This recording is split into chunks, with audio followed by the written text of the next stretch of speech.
So good afternoon, everyone. So before we start with the webinar, host, can you please confirm that whether I'm audible or not?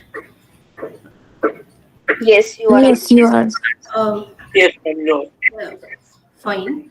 So, so we, the Indian Netizens, a student-led organization, cordially welcome you on the special webinar for the Indo-Bangladesh relations. Uh, yes, sir, you are audible. Thank you, sir.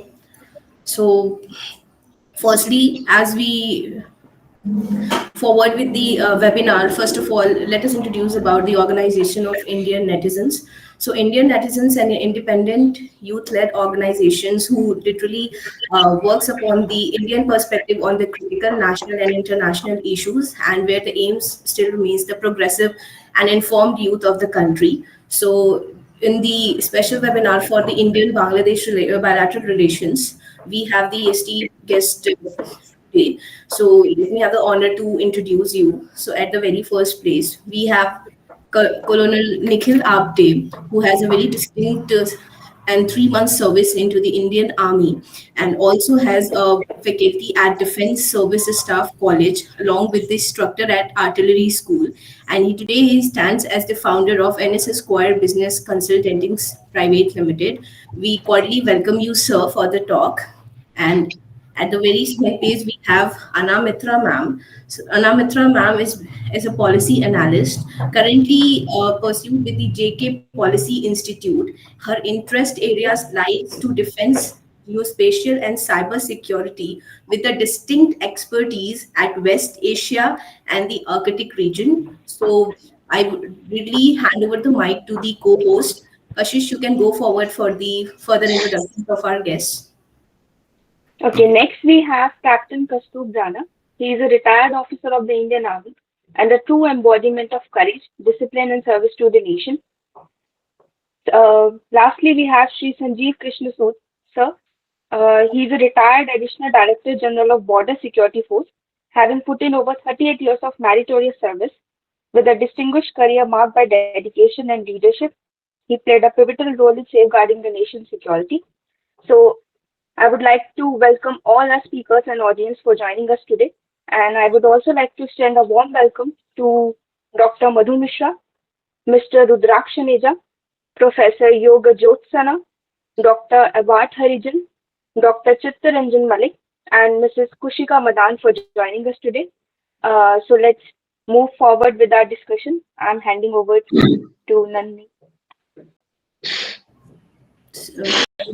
Thank you so much, Kashish. So with the commencement of the theme, so the very first place, the theme we had for the discussion, and that definitely a very important issue today, that is the War of 1971, that actually states at the starting point of Indo-Bangladesh relations.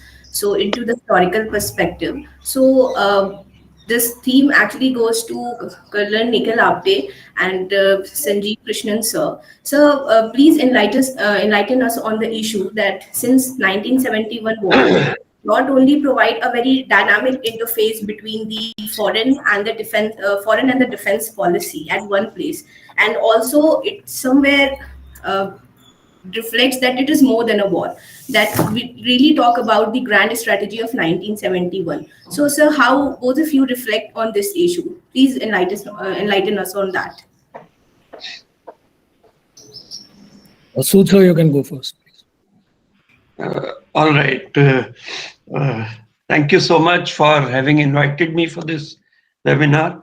Uh, I would reflect upon the role that BSF played in this war, because we were working under the overall operational control of the Indian Army. So Colonel Apte would be most apt in describing what the army did and how they achieved success in that area. The BSF role actually started much before the 3rd December when the actual war was declared. We were involved from the very beginning, from the march itself, in training the Mukti Bahini people, and for which we had sort of established 17 training camps at different areas. We were involved in defining their area, how they plan their operation, and how to train them was the task that we were involved initially. As the conflict progressed and as the war started, we also took part in some minor operations. And you would perhaps not be aware of the fact that BSF, even though only 6 years old at that point of time, has earned one Mahavir Chakra and 11 Veer Chakras during the 1971 war of Bangladesh liberation. A couple of the Veer Chakras in this war were were awarded on the eastern flanks, besides several other gallantry medals and mention in dispatches and Sena medals, etc. So, to start with, from the initial stages in March itself, BSF established a wireless center inside Bangladesh in order to communicate the actual position or the actual situation that was prevailing in that particular area, so that the Bangladeshi people are fed with the facts and they don't get demoralized. They were constantly being informed of the progress that that was happening against the Pakistani army. Then, in the second phase, we were, after having established these communication centers, during the 9 months prior to when the war actually started, we were involved in protecting the borders and defending our BOPs, because even though the war may have been declared on 3rd December, but several minor operations kept happening during the period from March till December. Uh, One of our battalions, that is 71 Battalion BSF, helped one Naga battalion capture Nawabganj area in Malda, along with one of the artillery post group artillery that we have. With the help of that, one Naga battalion was able to capture Nawabganj area close to Malda. One of our Jawans achieved martyrdom in this small war. And then one of our battalions was involved in defending the hilly town from repeated attacks by Pakistani. This is a town which even presently exists and is on both sides of the border. So our battalion was deployed there and they defended the town very stoutly, repelling several attacks by the Pakistani forces. And in the process, we also captured one of their BOPs called Kanpur BOP. Then in Panbadi, in Assam, one of our battalions went inside and destroyed several bridges and disrupted the lines of communication, that is, road communication that they had for supply to their troops. So they did that. And the North Bengal area was almost entirely the responsibility of BSF during the entire period of war. Mr. I.S. Uppal of 78 Battalion, he was a deputy commandant then.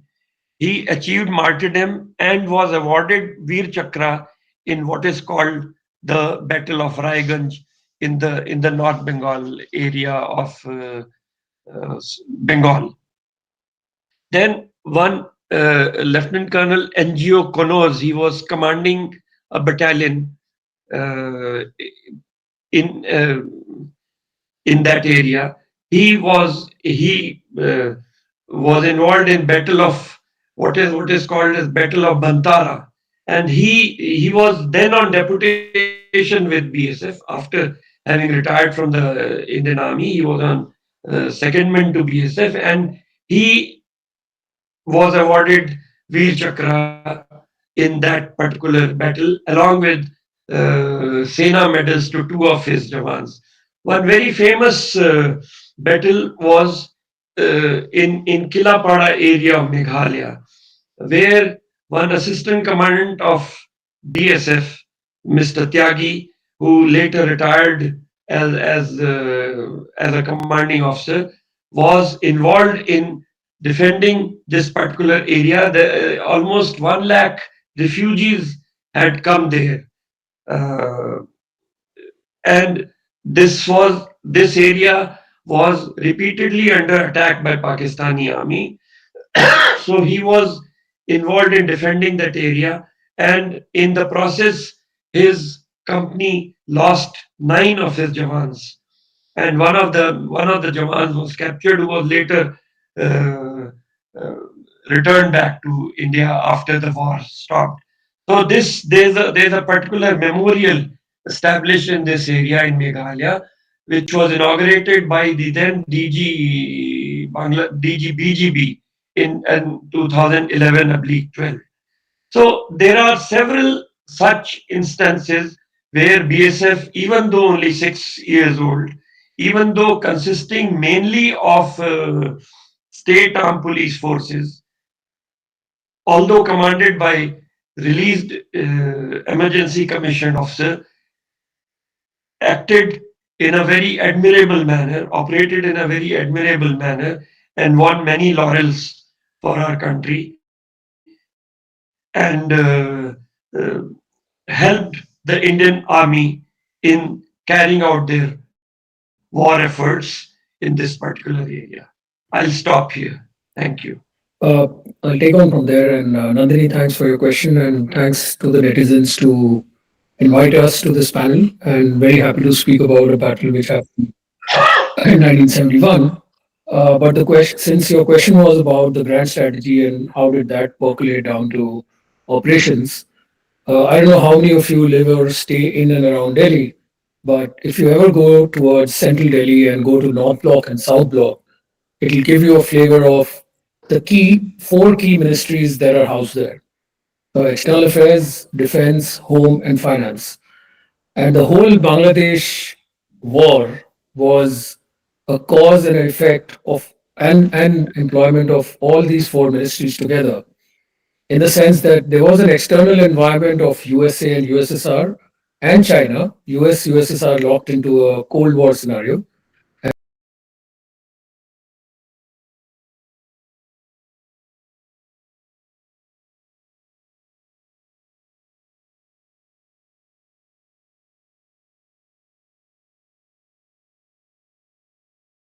Strained for the Indian economy, which itself was very fragile and was growing at a rate of around 2.5%.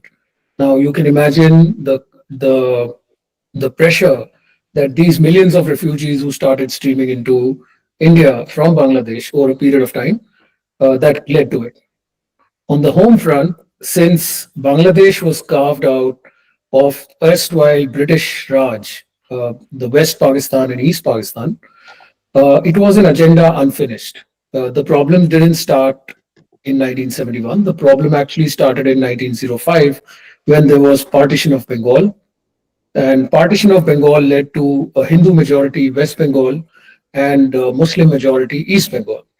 At the time of 1947, the East Bengal went to Pakistan. And imagine a country split with almost 2,500 kilometers of India in between. So it was an unwieldy arrangement for India. It created a threat on both sides, uh, political threat, economic threat. From the military point of view or defense point of view, uh, the operations did not start on 3rd December, as my previous speaker brought out. They almost started a year back, sometime in December, November of 1970. These were mostly covert operations. BSF did their part. And why this Bangladesh war is very important is because after the debacle of 1962 and a predominantly army-led operations in 1965, this was the first time when Indian Army, Navy, Air Force, and all the other wings and forces of Home Ministry and like BSF, Special Frontier Force, all these people, they all came together towards a common objective. One, to create a new nation or liberate Bangladesh, and of course, hold West Pakistan to where they are. So this was the overall context, and Indian Army, of course, took the lead. There were naval operations happening, which blew up many boats, tugs, and kind of created a blockade around Bangladesh, biggest port. And most famously, Air Force strafed the governor's house in Dhaka, which led to an immediate capitulation of Pakistani forces in Bangladesh. So this was the overall context of why Bangladesh happened and a little bit of how it happened.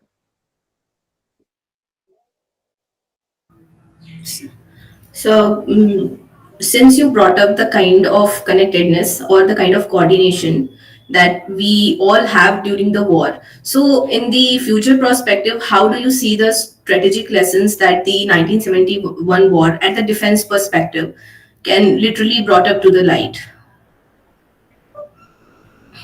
Thanks. In my opinion, Bangladesh is Good now. afternoon, everyone. I, in my opinion, I presume Nandini, you asked me that. Yeah, yes, sir. So, in my opinion, Bangladesh has, since Sheikh Hasina has been toppled, the government has been toppled. There is a puppet government of Mohammad Yunus, which has been established there. It is almost like BNP back in power without the name. BNP is Bangladesh Nationalist Party, and which was fighting the Awami League. There was Sheikh Hasina's government for power, and they had not been allowed to contest, or they had decided to boycott elections for last two times. This government of Mohammad Yunus, it is supposedly said that it has been supported by Americans and major socialist foundations in the West. From a defense perspective, it is likely that Bangladesh will now reopen a front which was dormant for almost 10 to 15 years. We will have to be prepared on that side.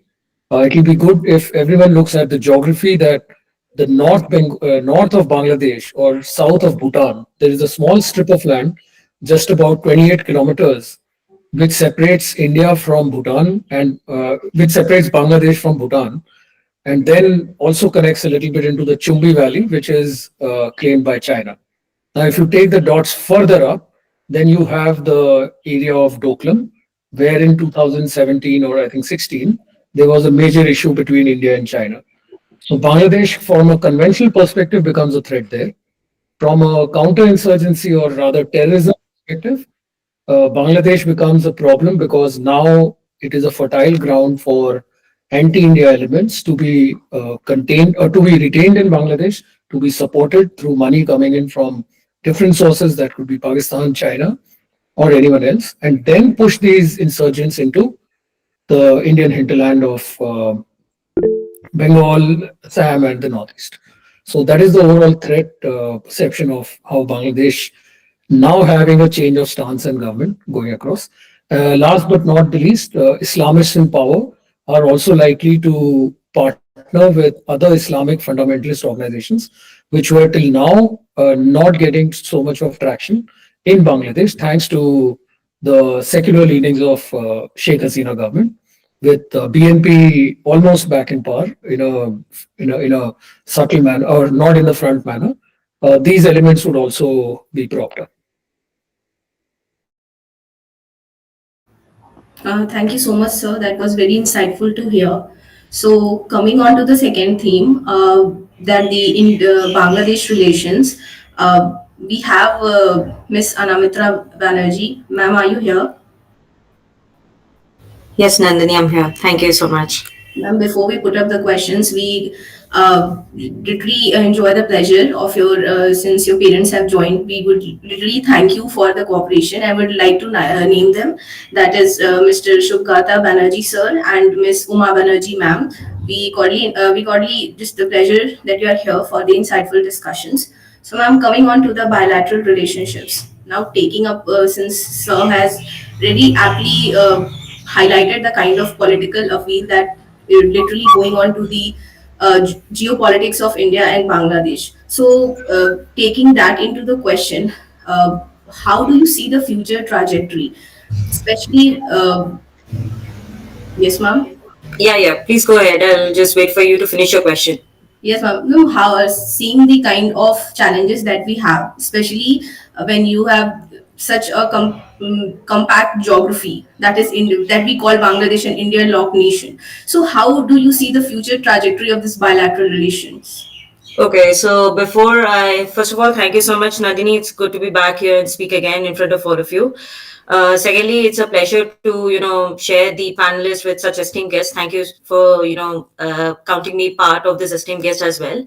Now, coming to your question, before I dive deep into the subject, I'll just point out on a specific speech which was given by our Indian High Commissioner to Bangladesh, Pranay Verma, on 6th of December this year, and he had prescribed, the Bangladesh-India relationship. It has deep stakes in each other's progress and prosperity, and it is the cornerstone of this relationship. The 6th of December. Now, why is the 6th of December very important in a relationship? Because this was the first time in 1971 when we had recognized Bangladesh as an independent country. That was 10 days before the victory against Pakistan on 15th of December. And we call this day specifically as the Maitri Divas. Now, Bangladesh, when it was created with the help of India, and the ideology was largely inspired by the Indian nationalism. This is not me who is deriving this fact, but this is the founding father, Sheikh Mujibur Rahman. If you go through his, the unfinished memoirs, he has greatly, given out examples where he was inspired by ideal figures like Subhash Chandra Bose, Chandrasekhar Azad, and others. Now, since you have been asking me regarding the future of Bangladesh, I'll just carry forward, my answer from 5th of August. What happened? Now, when the 5th of August, the dramatic, the fall of Sheikh Hasina's government happened, the new interim regime came into being under Mohammed Yunus.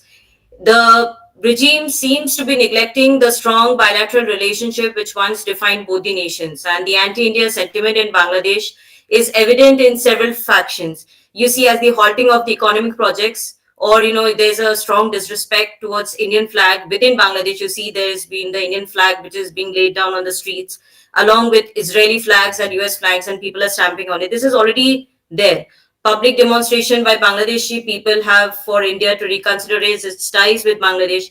Additionally, the anti-Hindu rhetoric is also apparent through continuous attacks on the Hindu temples and disrespect and marginalization of the Hindu minorities in urban areas. Along with that, the marginalization of the other minorities like the Chakmas, the Metis, these are also on the rise on the Chittagong Hill tracks as well. Now, what is the problem? The major difference between the interim government of Bangladesh and India at present, it rises from the allegation that India is illegitimately granting political asylum to former Prime Minister Sheikh Hasina and using her to interfere in the Bangladesh's political affairs. Whether this is true or not, I really have doubts because the whereabouts of Sheikh Hasina still remains unclear. Another reason for the differences is that Bangladesh demands, mutual respect from India. Now, due to these issues, at present, or maybe in sometime, in another 1.5 year, ties between the two countries will somewhat remain stagnated. Now, economic relations significantly declined because Bangladesh is planning to reduce imports from India. There's been anti-India statements which is on the rise, but on the other hand, if you see day before yesterday, Bangladesh has also requested 10,000 tons of rice from India. So I am really confused what exactly is Bangladesh's interim government under Mohammed Yunus is trying to achieve. Additionally, Bangladesh has also halted ongoing Indian funded infrastructure projects within the country, bringing them to a standstill. Further, if I look into the energy corporation, Bangladesh at present it has not paid the outstanding electricity, the bills and dues which it owes to Adani. So there are these actions which stem from Bangladesh's perceptions that India is interfering in its political actions. Additionally, Bangladesh has also suspended India's internet connectivity project in the northeastern region. That is, India was planning to, connect the internet projects from, your Chennai, then from your Calcutta to its northeast through Bangladesh. Bangladesh has also halted that. India has also, planned on the undersea cable connection route.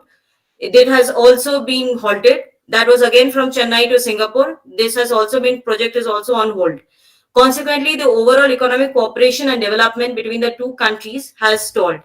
It is important to note that there has been no clear evidence as of present which shows that India is interfering in Bangladesh's political matter. India, as per the official standards, it constantly upholds the principle of respecting the sovereignty of other nations.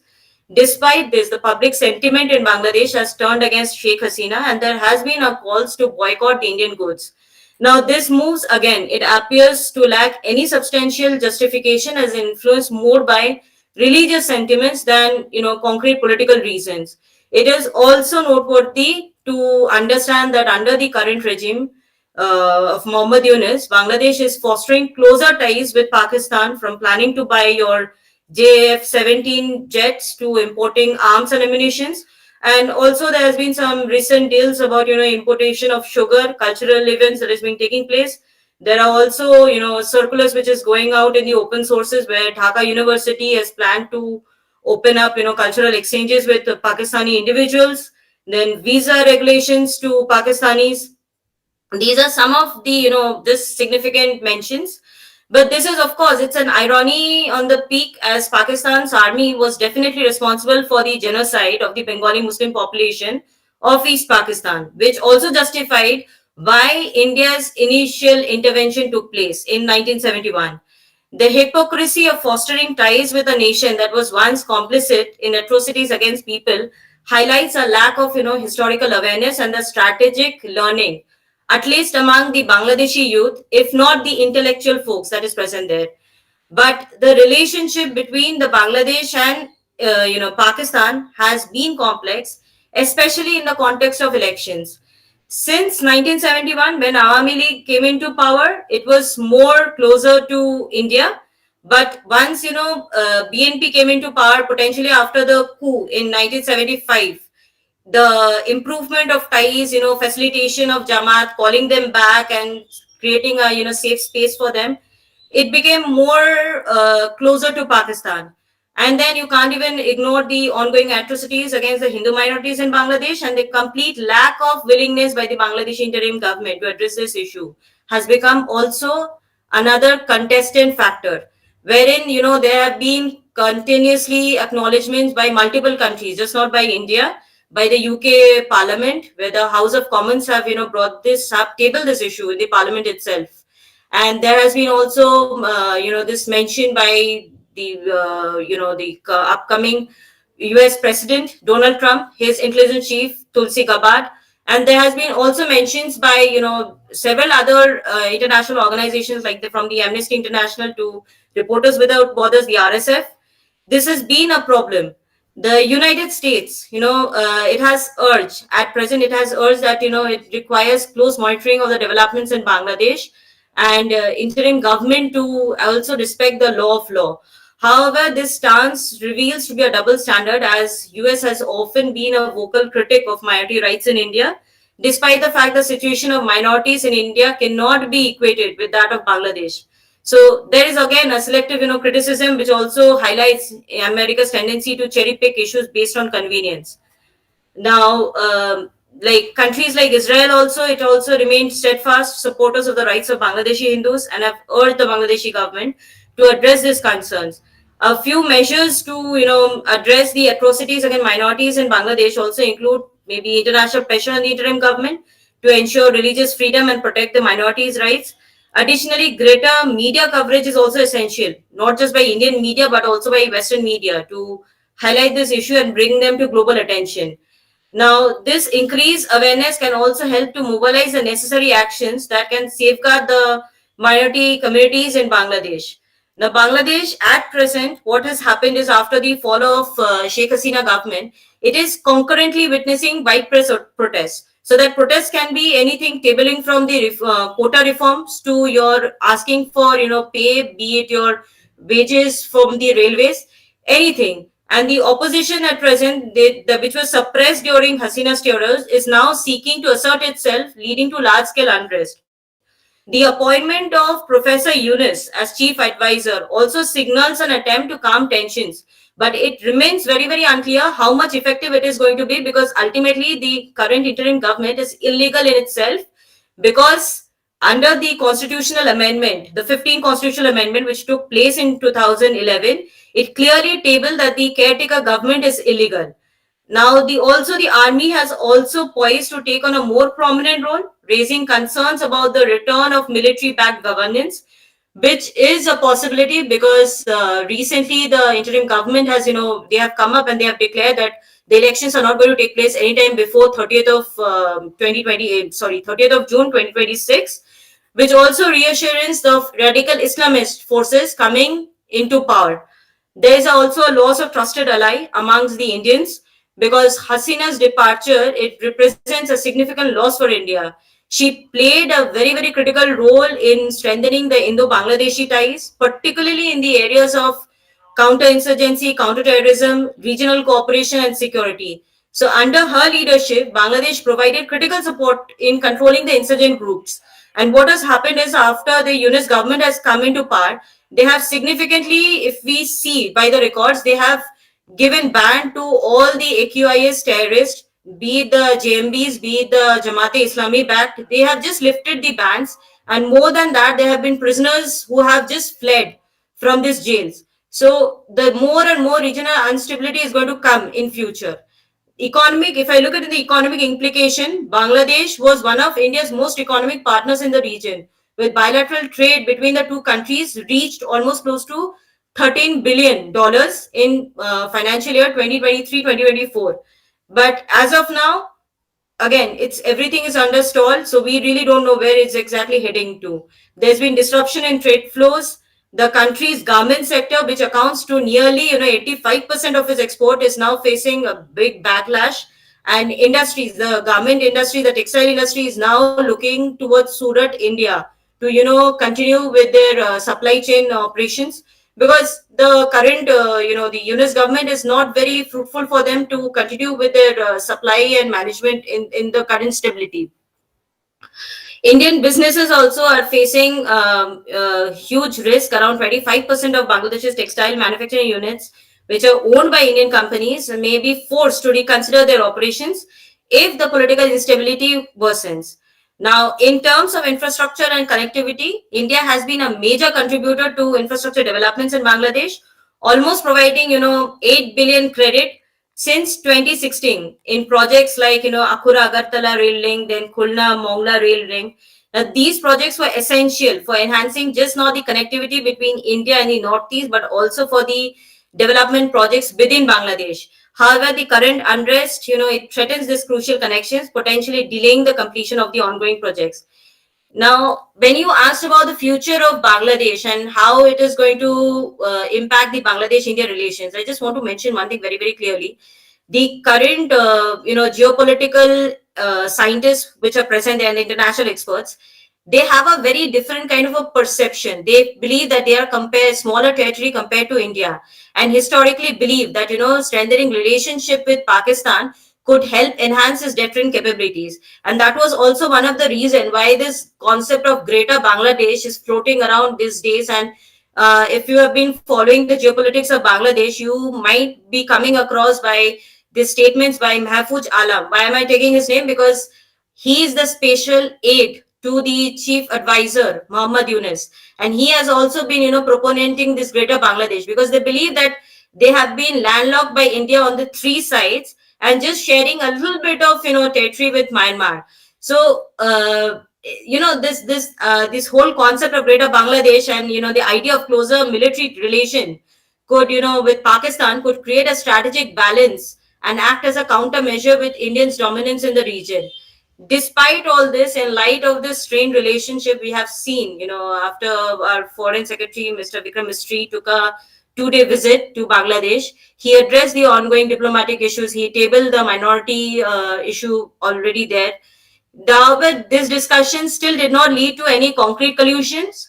But as the parties reformed, on their respective position, I would still believe that, on the other hand, Bangladeshi government should take up a strong stance on the issues which is already there, and to make the Bangladesh as a country, as a very stable country, given the fact it has a extremely important role in the South Asian geopolitics. That would be all from my end. If anybody wants to add in anything more, they are more than welcome. Thank you.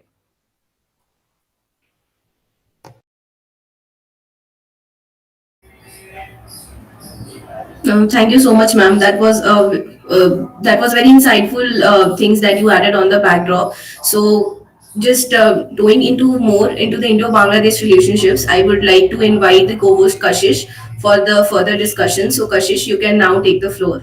So the floor is yours. Thank you. Kashish, you are mute. You are on mute. My question is to Sanjeev Krishna sir. Um, are you here? Yes, yes, I am here. Yeah. So my question is regarding the ongoing issue about increasing attack on minorities in Bangladesh. So how do these attacks impact India's border security and potential refugee inflow? You see, when 5th August happened, there were a few gatherings. There were, if I recall, there were 3, 4 gatherings on the borders, people trying to cross over to India. And the composition of those gatherings, there was only one of these was big, where about 1,000 people were there, somewhere in Kuch Bihar district. Others were all small gatherings. Composition of these gatherings was, I mean, one cannot ascertain, but these were mainly Awami League supporters. So there was no Hindu Muslim uh, aspect involved in this kind of thing. Although, from the factors that the previous speaker mentioned, we apprehend a larger flow of illegal migrants to India. Uh, the figures so far that I gathered from our organization show only a trickle, show only a minor variation from what we were apprehending earlier and from what we are apprehending now. Uh, Insofar as the status of minorities in Bangladesh is concerned, uh, I have been interacting with some of the journalists and also with some people who were my counterpart when I was deployed there in Bangladesh. Uh, I am told that although there have been atrocities uh, against the minorities, but these are mainly restricted to those people who were Awami League supporters. So even though the possibility of uh, atrocities against minorities cannot be ruled out, but these are mainly political opponents who are being targeted, not based on the religion of a particular person. That is what my information is. That is what I think. Does it answer your Thank you, question? sir, Or for sharing your. beg your Yes, sir. pardon? Thank you, sir, for sharing your valuable insights. My next question is for Anamitra, ma'am. Okay, okay. Ma'am, there is a rise in anti-India sentiment in Bangladesh. So, what role does domestic politics of Bangladesh play in shaping public opinion about India? See, currently, if you look at the domestic policies of Bangladesh, right, it is completely anti-India. You cannot rule out this fact, and it is the same on the similar lines in India as well. If you look at the policies, given the whatever has happened since the 5th of August, after the Awami fall of the Awami League government, it is the same on the our counterpart as well. We most of the sentiments that has been emerging out of India as well has been on this thing anti-Bangladesh. Now, the current interim government, if I look at the legalities of the current interim government, right, it is not at all legal. Why am I saying it is not at all legal? Because under the 2011, when the 15th constitutional amendment took place, under when Sheikh Hasina came into power, Supreme Court has ruled out this entering the entire concept of caretaker government cannot happen. That is number one. Number two is that when the interim government came in, they had initially mandated, the initial mandate was for 90 days. But now, when you look at it, how it is shaping the narratives and the policies, right? It is saying that it is going to extend the election for a democratic government is going to happen sometime in 2026, in the mid of 2026, that is around 30th June 2026. So the illegitimacy of any illegitimate government staying there, and similar kind of, this will become a problem. This will become a problem for a very longer run. At the same time, if I look at the people who are presently at the part of the interim government, these are people with very less amount of political experiences. You have people like Nahid Islam, you have people like, Asif, this guy, I'm forgetting his name, right? The student coordinator. Then there is another guy called Hasnat Abdullah, who is also part of the student coordinator. These guys, if you look at how they speak, how their body language is, they are continuously politically motivated. They have no other, political understanding about what is happening, what the strategic relations are between India and Bangladesh. They are trying to instigate people, the common mob. See, when you're people of importance, when you're somebody who's there in the policy making and the decision making apex level, your statements can also at times, politically instigate people and create further riots. Just like Sanjeev sir has said, that there have been people who have been targeted, the Awami League, people who are affiliated with Awami League. You might not like somebody who might be, inclined to a certain political faction, but that doesn't give you the right for going and doing targeted killings. Understood. So the entire factor of, how they're going to change the narrative, they're constantly influencing. Again, this people like Mahfuz Alam, who is the special aide to the chief advisor. And, when this thing, Muhammad Yunus, when he went to US, during one of his meet in the Bill Clinton Foundation, he had introduced Mahfuz Alam as the brainchild behind this entire July Revolution. They call it 36 July Revolution or the Gen Z Revolution. If people of such a prominence is, floating ideas like Greater Bangladesh, where they are trying to carve out territory from the Indian sovereign parts, it gives a very kind of a different messaging, and it also gives a very different narrative that India is actually an occupation force, which is not true at all, right? So this kind of political messaging, I don't think it is very, very necessary when you're trying to influence the mob. You can influence the mob, talk about, relations like, why has the Teesta Treaty has not, materialized. You can talk about these things. But if some kind of floods which are happening due to the natural course of water, that does not mean that India is responsible for that. But what happens is when certain natural calamities take place, this is kind of a pattern. This has become a pattern within the Bangladeshi mob to always politically instigate people against India, be it whether India is part of the narrative or not. So that is all. I think that will answer your question in brief. Thank you, ma'am, for sharing your insights. Let's move to the next theme, that is geopolitics. So my next question would be from for Sir Kostub Rana. So my question is that it is looking like India is losing Bangladesh to China and Pakistan. So how it going to affect India's influence in South Asia? Um, Thank you, Kashish. I hope I'm audible. Firstly, I would like to Yes, sir. thank the Indian Netizens team to organize this webinar, especially related to Vijay Devas, and rather persistently, even after postponement, organizing it, because this discourse around India-Bangladesh relations, especially related to the political upheaval recently, has developed sort of a half-baked narrative related to particularly the radicalization and anti-India sentiments that have flared up, and even the concerns related to the prosecution of Hindus in Bangladesh.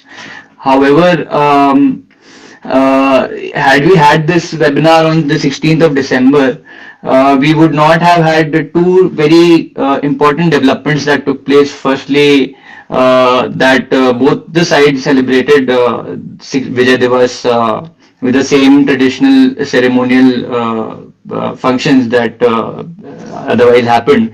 However, when we see the statements of Muhammad Yunus and the interim government regarding their interest of protecting the interests of the minorities in Bangladesh, And even when I have had conversations with my fellow officers, my postmates from the Bangladesh army, and even soldiers who have connected within India during my courses, they also say that there is no problems per se, or there is no internal rift against the minorities per se. But then we hear of instances like what happened in the Hazari Lane protests, where the Hindus were targeted, and then even in the Bangladesh army with the custodial death of a 21-year-old Hindu man. So all these instances point out to what Anamitra ma'am had pointed out regarding the sort of an immaturity in the interim government, with people like Nair Islam and Asif Mahmood, and the student activists, and with all this in perspective, I believe that and even the experts have pointed out that it would take 16 to 20 months to form an interim government, and that's what the interim government itself has claimed, much beyond the 90-day time period that was initially charted out. So what I feel that the regional geopolitical implications of all this is primarily that this gives way to a political vacuum that is waiting to be exploited, in my opinion. What happened in Damascus recently is a very radical example of that, probably far-fetched for the South Asian region, but still cannot be ignored given the fact that in Myanmar we see that the military junta government is losing control over most of its territories, and that is sharing its borders not just with India but also Bangladesh. And if we are looking at this 16 to 20 months horizon, and even more uncertainty ahead, that gives us a future where we need to, from the defense and strategic point of view and from the ground level up, I think that we need to seek cooperation in terms of not just protecting our borders and protecting the internal security aspects, but even a little bit of disaster management I would like to put into perspective over here. Bangladesh is also geographically located at a place which is getting all the more turbulent due to the increasing tropical cyclones that are happening, taking place more and more every year. And the recent flooding of the Dumbur Dam, which also Anamita ma'am talked about again, had its direct geopolitical implications in flaring up anti-Hindu sentiments and anti-India sentiments again. So that kind of raises an environmental question for both the countries, where India and Bangladesh share 54 transboundary rivers, and with so many projects and so many treaties like the Tista water dispute and Farakka barrage and whatnot, having regional implications and spreading into the geopolitical implications as well. So that would, I think, round up the future aspect of it. I mean, a mature administration and a quick transition to a democratic government is what is best in the interest of everybody in this case. Okay. So, sir, in your opinion, what can be the future trajectory of India-Bangladesh relations? As I already said that in terms of administrative and in terms of defense cooperation, it makes perfect sense to not let any undesirable interests to exploit that political vacuum, as we are already seeing taking place. The extremist and the radical groups, especially the BNP, is already starting to, I would say that narrative that anti-India sentiments is not new. We have seen it happen in the period between 1975 to 2009. When there was the BNP government and the military rule indirectly. Luckily, this time, what the difference that we saw in Bangladesh Army was that when the Bangladesh Army chief on August 5th made his announcement, it was a relief rather to see that there was some inclination towards transition to responsible government. So that probably is a good discourse that we can, as netizens, so to say, have and go forward with. and that should not be taken into steps that bring us back to that 1975 to 2009 period. Rather, take us forward. That's the need of the hour. Okay, thank you, sir, for your insightful view. So, as we have come to this end of the discussion, now I would like to open the floor for questions from the audience. If anybody wants to interact with our speakers, they can.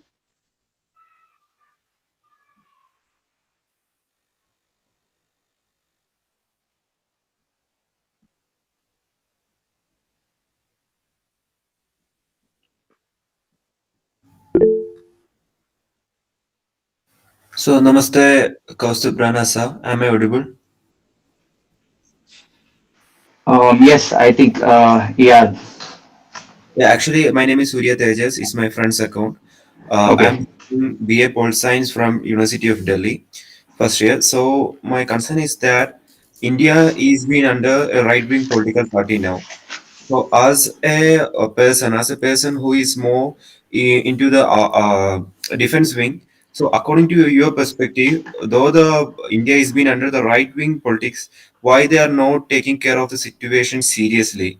Because they in all the kind of protest as well as I've seen in medias and all, they are being in a way, in a certain way that they are with the people who are suffering in the Bangladesh. But in if when we are thinking on the perspective of ground level perspective in Bangladesh, I don't think the not only India, not only or any other UN nations are taking care of the minorities which are Hindus over there. Why this situation is continuing like this, according to your perspective? Thank you, sir. Uh, Thank you, Surya, for the question. I think the major issue as far as the right-wing government aspect is concerned, I think the government is not looking at this issue particularly, and thankfully so, from a very right-wing perspective, from what the political perspective per se is. That I say that because of the recent statement made by by the External Affairs Minister in the Parliament, where he categorically stated to an answer in to a question that the interests of Bangladesh, the government of Bangladesh itself lie in the protection of the life and the liberty of the citizens of Bangladesh and the minorities of Bangladesh. Nowhere in his statement is he trying to stick to the aspect of Hindus, and that's also where I would like to recall that instead of taking it as an issue of protecting Hindus in Bangladesh, it has to be seen as an issue of protecting humans in Bangladesh, and particularly minorities in Bangladesh. And with the visit of the foreign secretary to Bangladesh, is also a very diplomatically well placed move, considering the fact that it still is an interim government, and the transition to a responsible government is still in place. Also, a little late, but still not late enough, considering the fact that this recent visit is looking at optimism towards reducing and looking to an end to these kind of instances where temples have been vandalized and particular communities have been targeted. So that I think has to be the future in that aspect. Thank you, sir. I think Kushika has a question. Good evening, panelists, and thank you, Indian Netizens, for organizing this session. I am Kushika Madan. I am a senior researcher with GeoJuris today. My question is for Anamitra ma'am. As we see India's rising influence in the Southeast Asian politics and Indian Ocean region, uh, we have seen anti-India campaigns with like Maldives also, like President Muizu, he came to power with India Out campaign, and now he's realizing the importance of India. Even with instability within Sri Lanka, they have realized the importance of India, and now similar in anti-India campaigns have been organized in Bangladesh also.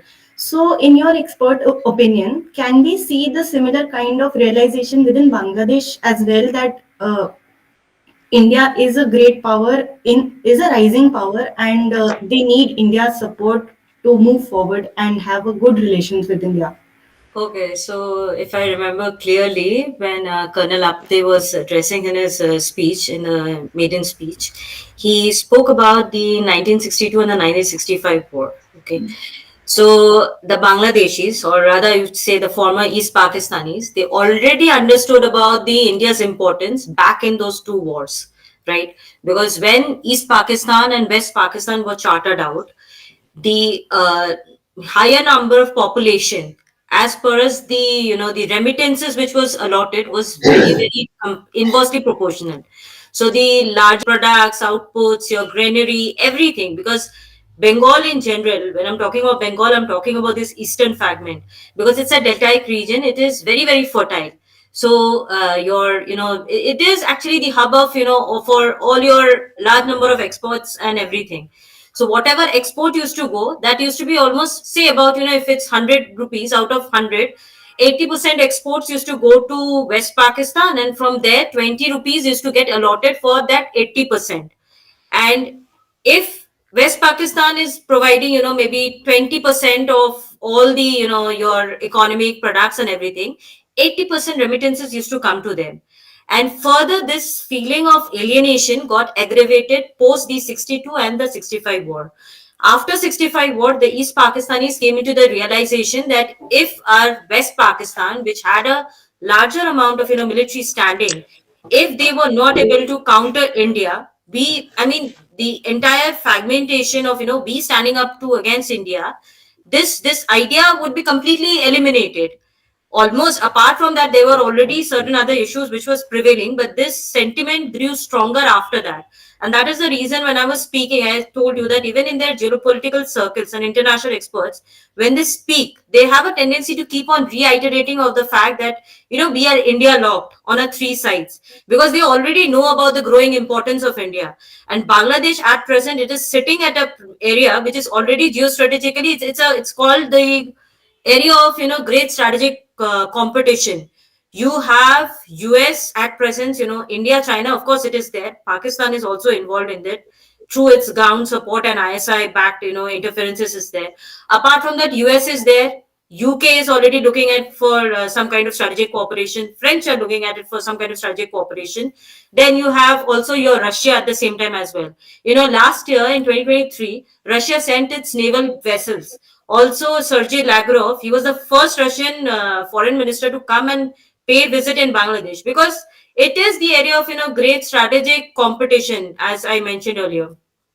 So they are already aware.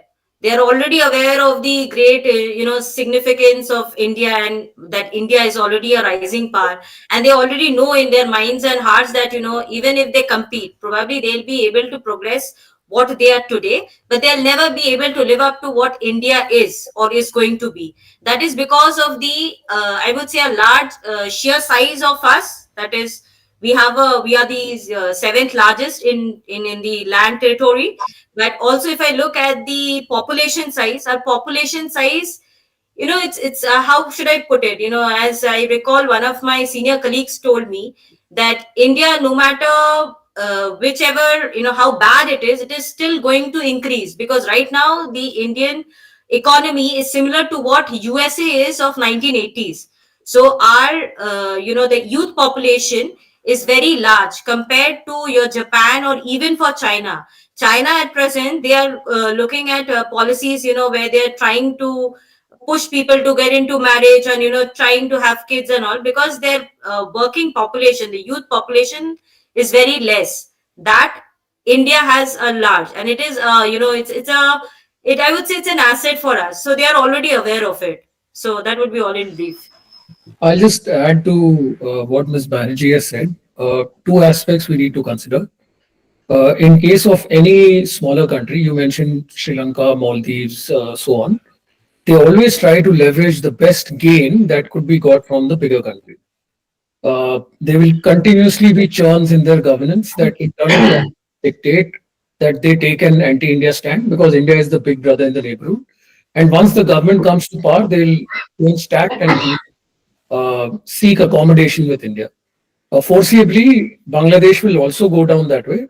However, their internal politics and BNP and Islamism and anti-India will make this transition a little longer than what happened in Maldives or Sri Lanka.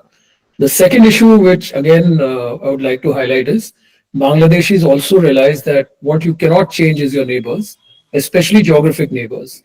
You are a country which is, as it was brought out, locked in from three sides.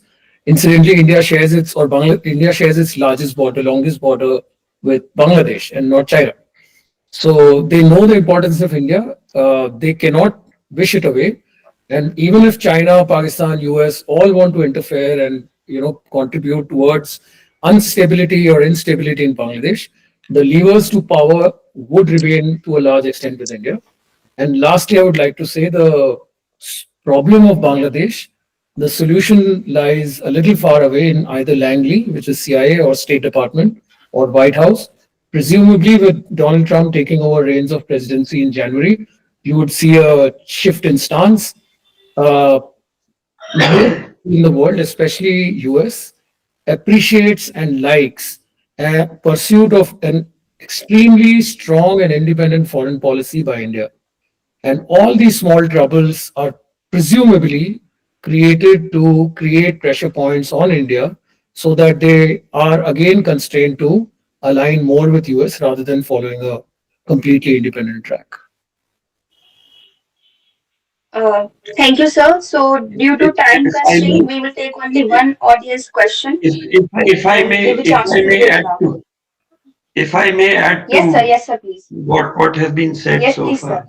You see, Yes, sir. in regard to the geopolitical situation that is prevailing in this area, the anti-India sentiments, it is not that they are more pronounced now. Even during the regime of Sheikh Hasina, from 9 to till now, they were leave apart the government. In common public, the anti-Indian sentiments have always been there. Firstly, because Sheikh Hasina has been perceived to be very close to India, and Sheikh Hasina's methods were dictatorial. They were she came to power. I mean, without fighting elections, particularly, practically, and besides that, the Tista pact not happening, Barakha barrage grievances that Bangladesh has, they say that you have dried up our area. So all these issues have, and more particularly the border issues, the cattle from India to Bangladesh and resultant killings. That resultant not only killing, the resultant violence that keeps happening on the border has always created an anti-India sentiment in Bangladesh. I've been to Dhaka on several occasions along with our delegation, and the press I found has been very hostile to our delegation, especially on the issue of border management. And then the Colonel Apte referred to this. America does not like India following an independent or a strong foreign policy. Besides that, America would like to contain China by establishing a presence in Bangladesh. So that way it achieves two purposes. It contains India, it also contains uh, China. So because of the close proximity, which it was not having so far. And some say that the problems in Northeast are also part of the same game plan. So, in my view, stability in Bangladesh is crucial for India.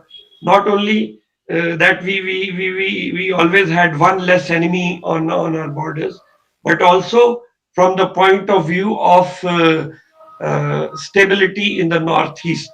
Because if we do not control, if we do not have a proper relation with Bangladesh, we risk uh, having continued trouble in the Northeast.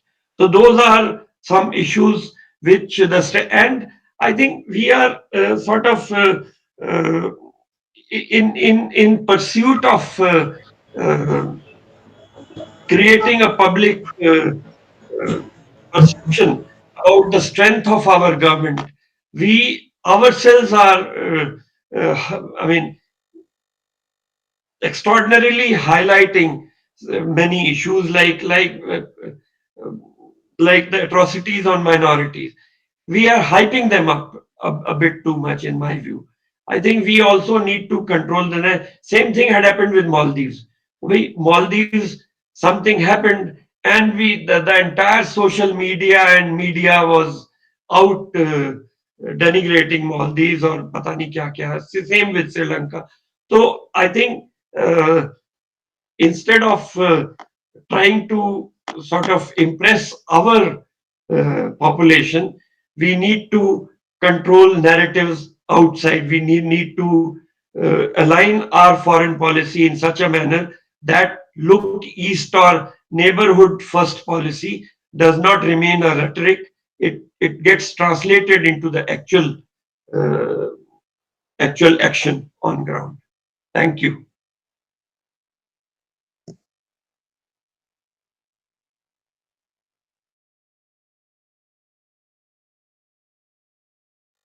Hello, Rudraksh, Thank you you. have one question, right?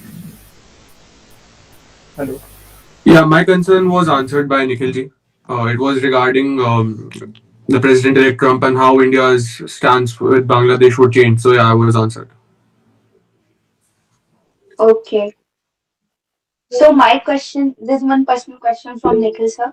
Sir, how India and Bangladesh can ensure or can solve the crisis of Rohingya issue? So that's a tricky one. They haven't been able to solve it for the last 30 years at least, or maybe more. So very interesting. Incidentally, Bangladesh has been more harsh towards Rohingya. India at least took a more accommodative. They were allowed to come in. They were not beaten back. There is an incident where Rohingyas were put up in an island in Bangladesh and put away from civilization and left there to their devices. So Bangladesh has been extremely against Rohingyas coming in, despite being co-religionist. Probably, this is the only one common thread of policy which could be leveraged between the two to have a common thought process. Uh, Till now, there hasn't been, to my knowledge, any pushing of Rohingyas into India through Bangladesh.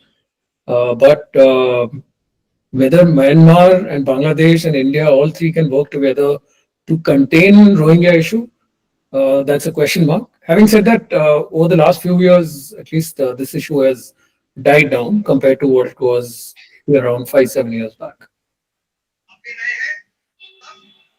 Okay. Thank you so much, sir. So with this, I would like to ask for a brief concluding remarks from all our revered guests, starting from you, sir. Well, thank you so much. Thanks, Kashish, and thanks to everyone at Netizens for having over. And it was great interacting with you. Very nice questions, and most importantly, learned a lot from my co-panelists who were absolutely astute in their observations and the kind of thoughts that they brought to the table. Thanks again, and happy to be here. Uh, Sanjeev Sood, sir. Yeah, I think going forward, we need to be very careful in our dealings with Bangladesh, uh, especially because our northeast is my concern. Manipur being on boil for more than 19, 20 months, and the vociferous tendencies always having been there. My concern is Northeast, and therefore we must have a friendly Bangladesh and we must align our foreign policy in that manner. Secondly, we must, in spite of having sorted out all our problems with Bangladesh insofar as borders are concerned, we need to take a better border management policies so that the grievances occurring on the borders for Bangladesh are reduced to the minimum. So these two are important, and we also must pursue with great detail our the train connectivity from Calcutta to Agartala, which might get threatened if we are not following it up properly. So these three, four issues we must look into, we must give a close thought to. Thank you. Thank you, sir. Kaustubh, sir.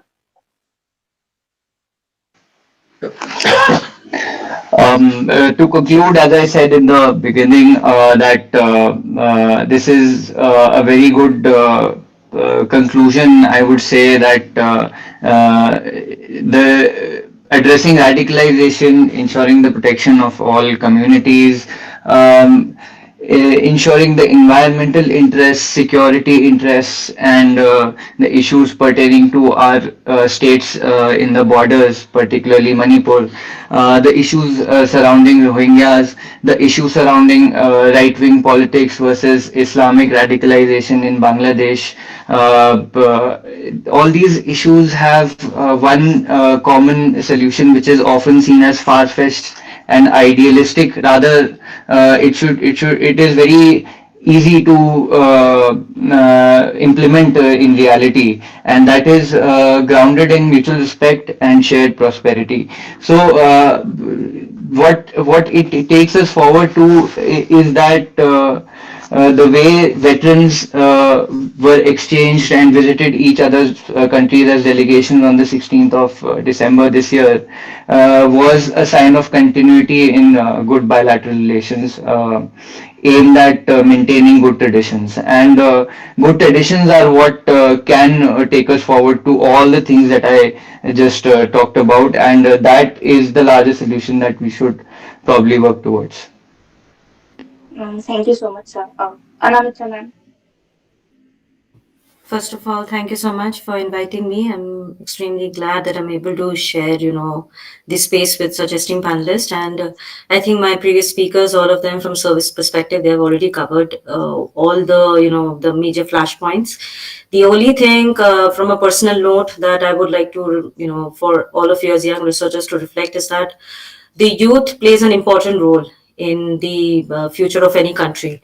And I think both the youth of India and both the youth of Bangladesh, both of them need to be very alert because, for example, during the discussion, somebody brought out, the minorities, specifically to the Hindus. But the atrocities of Hindus have been happening ever since, 1971. It's just not one flashpoint which you're getting to experience at this point of time after the UNIS government took over. So as youth, you should be more well-versed and more aware, at least from the Indian perspective, and not to get, swayed by the internal politics of Bangladesh. Of course, they have their own internal politics and we have also have our own internal politics. But as Colonel Apte said that, we should play the role of a big brother and in the neighborhood. Of course, we might see, as I'm saying, it's a prediction that Islamization might go again on the rise, extremism might all be on the rise. But then as sensible youths, the only thing that we can achieve is that to be more responsible citizens and at least to make others vigilant about the issues that is happening in the neighborhood and not to get hyped up with what is being covered in the media, as Krishna Sutsa has also mentioned, because at times for TRP purposes, media also hypes up issues which might have just taken up one or two cases, but they tend to publicize it for their own TRP reasons. So this will be all, at least from my end. Thank you again for everyone. It was really wonderful to be here.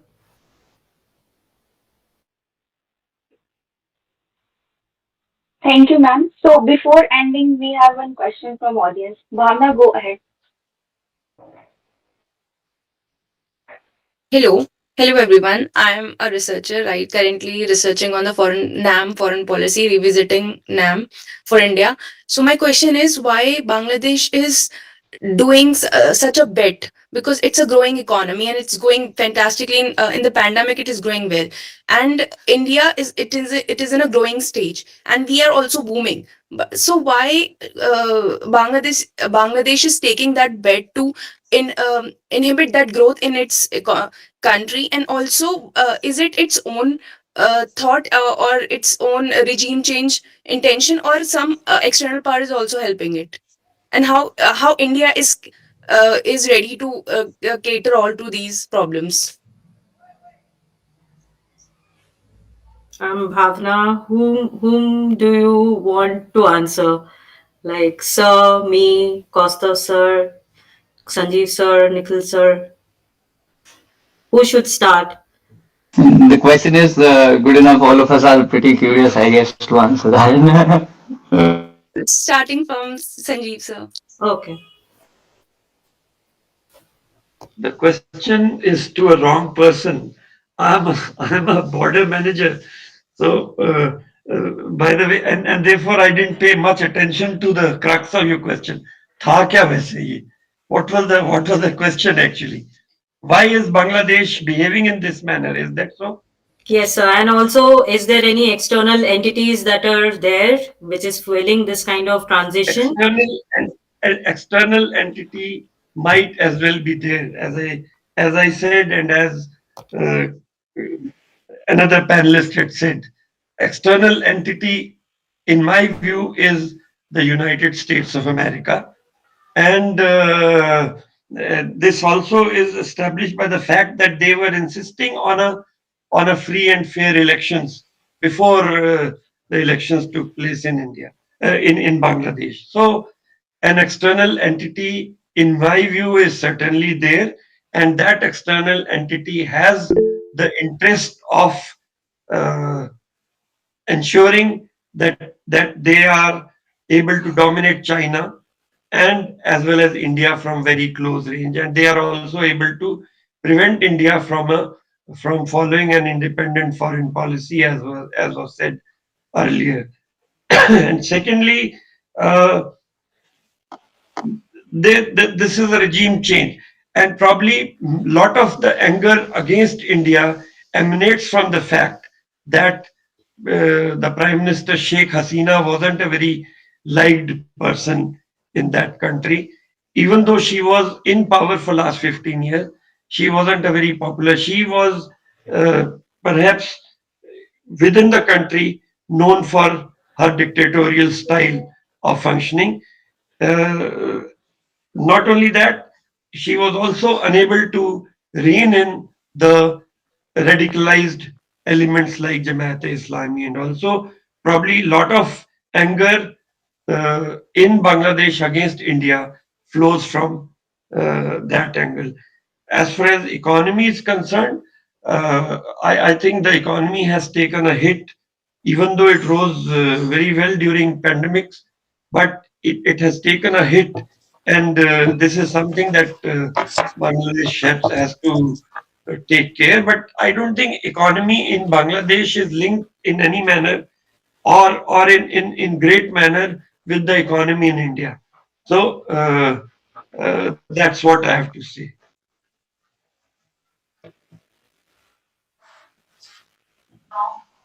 I'll chip in on this. Any kind of disturbance or regime change involves three or four things. One would be the systemic inefficiencies of the government of the day. Second would be the popular resentment. And any government, 15 years, same person ruling, there would be popular resentment. Third thing is political naked ambition or naked political ambition. In this case, it was Mohammad Yunus. His ideology of a socialist, his socialist ideology resonates and aligns a lot with the Democratic Party, which was in US. And last but not the least, the finance or the money which comes in. And in this case, again, the biggest financer could have been US, whose interests aligns, and we have discussed about that. So these four, parallel lines, which kind of uh, bring about a change of government, and you can take this to any model, any country in the world where there has been a change of government. These three or four things converge. Now, I don't think there is any doubt about foreign interference or foreign involvement in Bangladesh in the regime change. What is, however, more interesting to note is how did Indian agencies sleep over it? How come we never got a whiff of it? How come what was our High Commission doing in Dhaka? And how come we were not able to stall these three or four things? Uh, through money, through politics, or through other means? I think that is the more prevalent question. Rest of it, I think I've given you my bit. I'll just chip on to what Sir said. So, this was already floating in the open sources last year. Last year, in around November, December, the Russians already kept up with this thing, and the Russians were the one who actually made an announcement that if Sheikh Hasina comes into power, in by June or July, she'll be the government will be toppled over. This was what I think the Indian agencies were, yeah, in a way they were sleeping over, and the Russians had the intel. And if you see that, in 2023 as well, Victoria Nuland, as well as his, junior most, not junior most, the second in command, the your Donald Lu, both of them had come in. They had come in for the proposition of the St. Martin Islands. They wanted to develop a naval base over there. The reason is because Diego Garcia, they have the naval base in the Indian Ocean, Diego Garcia. Now, from Diego Garcia, it is very difficult to monitor your Malacca Strait. The Malacca Strait choke point, it carries over more than 70% of your world trade. And it is also having all the important, SLOCs, the strategic, this sea line of communications.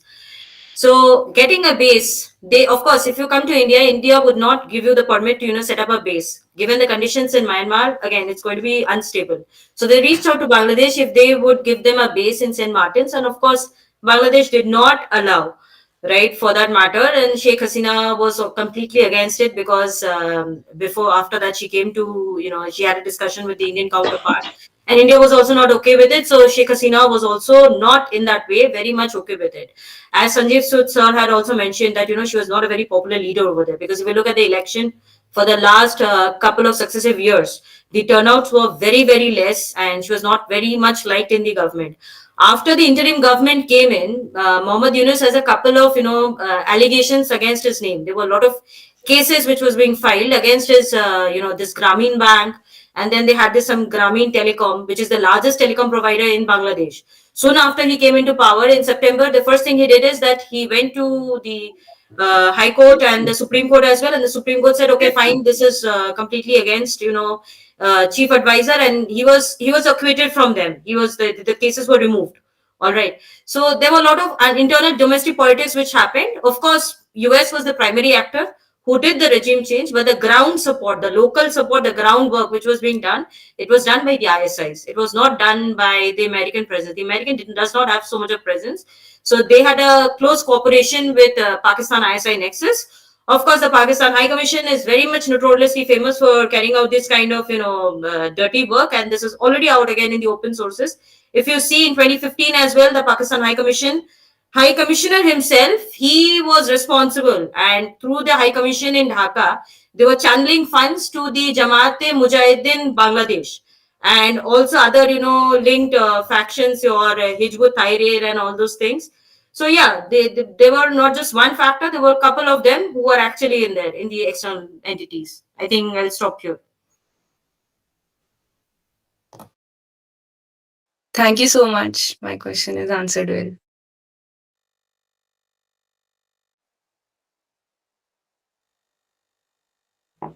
Hello, sir. Costa. At last, we have Costu. So go ahead.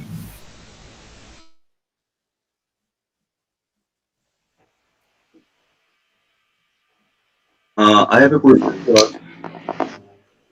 The thing is, अभी तक as a comment from Sheikh Hasina अभी तक resign नहीं दिया. Okay, तो बांग्लादेश का जो president Mohammad Sahabuddin के पास उनका रिजाइन अभी तक नहीं आया. रेजिग्नेशन मोहम्मद साहबुद्दीन साहब का बोलने का मुताबिक. तो नेक्स्ट इलेक्शन जो होगा, जो इंडियन गवर्नमेंट अनाउंस किया, तो उतना इजी होगा क्या election? Because of Sheikh Hasina अभी तक रिजाइन नहीं दिया, तो उतना इजी होगा क्या इलेक्शन, नेक्स्ट इलेक्शन? बिकॉज हम लोगों का पता है रिजाइन देगा ही तो इलेक्शन पॉसिबल है. तो ये मेरा अनामित्रा मैम के पास एक क्वेश्चन है ये लेकर.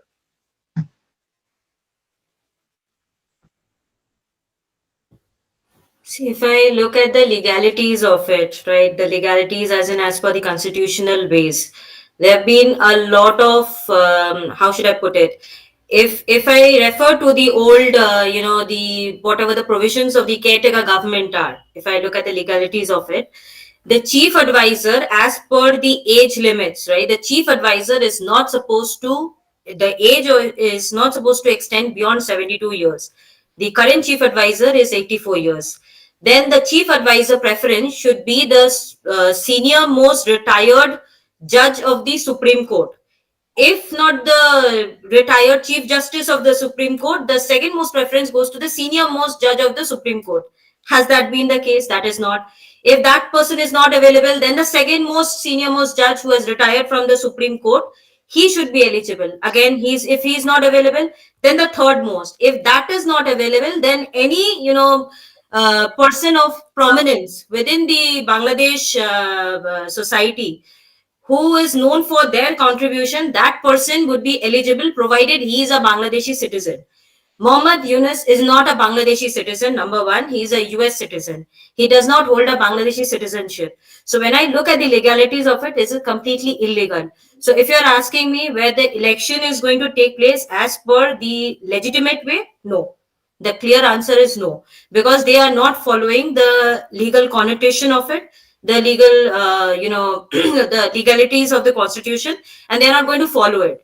Even the fact that the armed forces were given magisterial power for just 90 days, that was starting from your end of August and would have been ended by 1st of December, but then the magisterial powers have now extended. So given the fact, if I look at those chronological events, no, the answer is clear, no. Anything else? Okay. If I may add a comment to this. Yes, sir.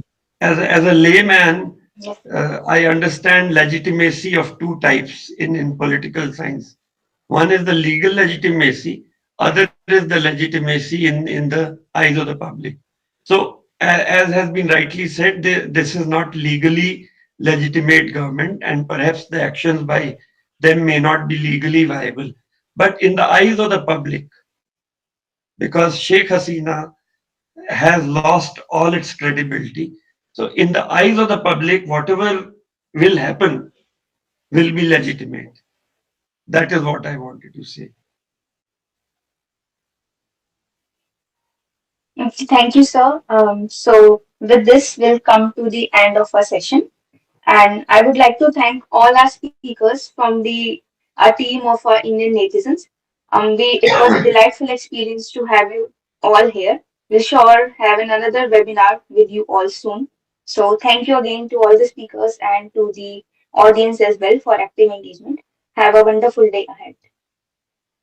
Thank you so Thank much. you, Kashish. Thank you, everyone. Thank you. Thank you. Thank you.